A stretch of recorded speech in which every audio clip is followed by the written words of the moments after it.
how would someone transition?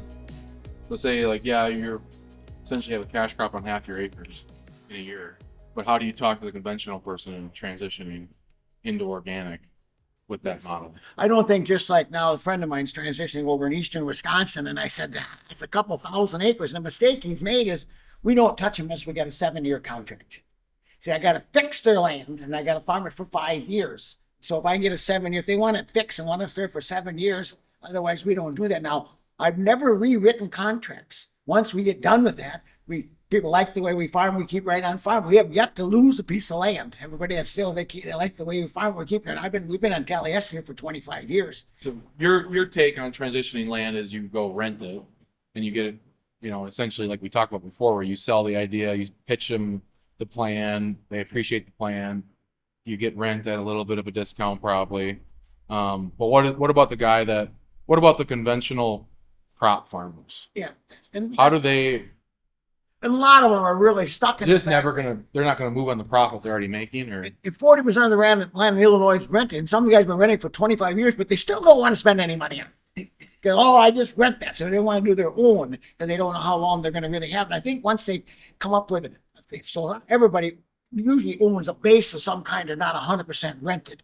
And so that base they can work on to get the learning curve put in place. And then they can decide if the landowners and land people want it. See, a lot of landowners just want the biggest bid. A lot of lands bid out every year. There's not much you can do about that.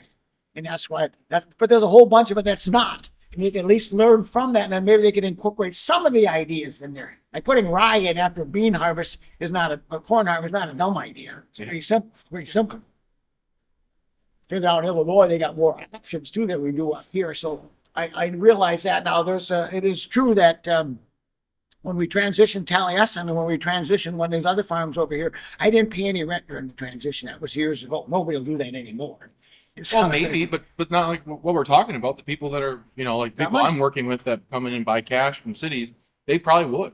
They probably would, and I think. But you have to explain what you're going to do. Yes, that's what we did with that Godfrey farm over there. We explained to her, and so we paid a no rent or reduced rent on stuff. Taliesin was that same way. But then once it was organic, we paid more than they were getting. But these people were getting marginal dollars, and so we upped it after it was organic. Yeah. And we never usually change it after that. It's however it goes. So something that's really popular now is you grow rye, you let it get to boot stage, and then you crimp it. What's your idea on that? Fails about 3/4 of the time. Fails about 3/4 of the time. And why did it become so popular, and what mistakes do you think? Everybody's hung up on dumb words, no-till. Now, even our university's finally backed off of this. There's only one really good, successful farm that I know of, and even successful under a drought last year. He lives in southeastern Minnesota. And he's organic, and he farms for too much land, and he's got a lot of giant ragweed and a lot of problems. But anyway, he grows wheat. And after wheat harvest, his neighbor's got cattle. He puts on 15,000 gallons of liquid dairy manure on top of the wheat stubble. The guy bales off the straw, and then he plants the rye. You got to plant it the 1st of September. And that's what all the research says. So everybody says, well, I'll plant it after beans. No. If you're going to roll and cook, you got to plant it the 1st of September. And so that 15,000 gallons of manure planted the 1st, and you know what that rye looks like? And you plant about 300 pounds of seed break. So nobody follows the rules. And so then the following May, when he rolls that down, the only problem is it's so thick and so dark and so tall, because if you plant early, it'll stool out. If you plant late, it won't stool. And so then when he rolls that down, if there's a storm that tipped it this way and he wants to plant that way, he's got a problem. You can't get through it. So then he had a really nice clean beans and 40 bushel beans. Most of them don't get it planted thick enough. They can't get it planted early enough, and they have weed problems, and they just have issues with it. It's just so every so often if you luck out, but see, we don't have the right varieties to do it. To me, that shouldn't. And last year when it was dry, every one of them failed, sucked out all the moisture. So isn't the theory that you crimp it and then it's supposed to retain moisture? But to get it that big before you roll and crimp it, you don't roll and crimp it until June. There was no moisture left last year. Yeah. It was gone. Now, other years that was just last year. But there's been reasons why it fails. And normally they don't get it thick enough, they don't get it planted early enough. And then, of course, and corn, it never works because it sucks out all the nitrogen too. How would you incorporate cattle in your rotation? If you had a beef herd that, like we talked about earlier, you create a little bit of diversity. by a possible place that you'd feed some of your grain to. And my daughter's got a farm up here by Highland, and that's quite hilly and a lot of clay. Now she's going to have some livestock, so she's going to take about, it's 90 tillable acres, let's say. So it'll be 30 into hay fields. There'll be 30 into corn and 30 into maybe soybeans or something else. So she doesn't have that many.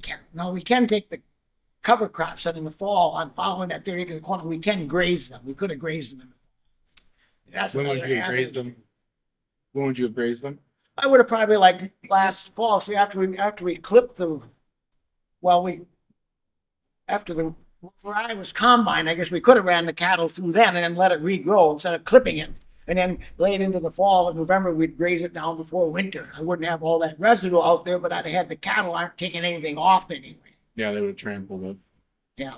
Well, I think your mix would be interesting. You think we were talking on the way over, you have the clover at that bottom story, which they'd obviously go crazy for. The only thing I'd worry about is bloat, but then rye, you think they'll nibble on that rye to kind of.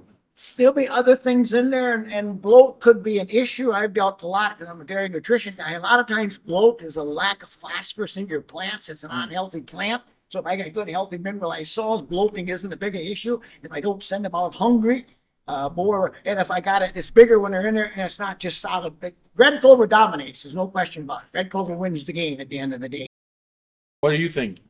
How have you implemented Gary's stuff in your situation, your operation? Oh my gosh. Well, I went to like a couple of educational meetings, way back 25 years or so ago. So, do a soil test, get your minerals balanced. And if you don't have enough money to do the whole darn thing, you find out your biggest deficiencies, like it stays in a wooden barrel, bring that one up to level, your, yields go up, pest pressure goes down, weed pressure goes down. It's like, yeah, old man, sure. Gave it a try. So, wow. And then, everything from that, get the bases covered, get minerals balanced, get, good biology going, and then tinker with the details. I've never even gotten to the tinker with the details. Because then what I would do is I would grow like a heavy feeder crop first. And you're doing weed control, cultivation, etc.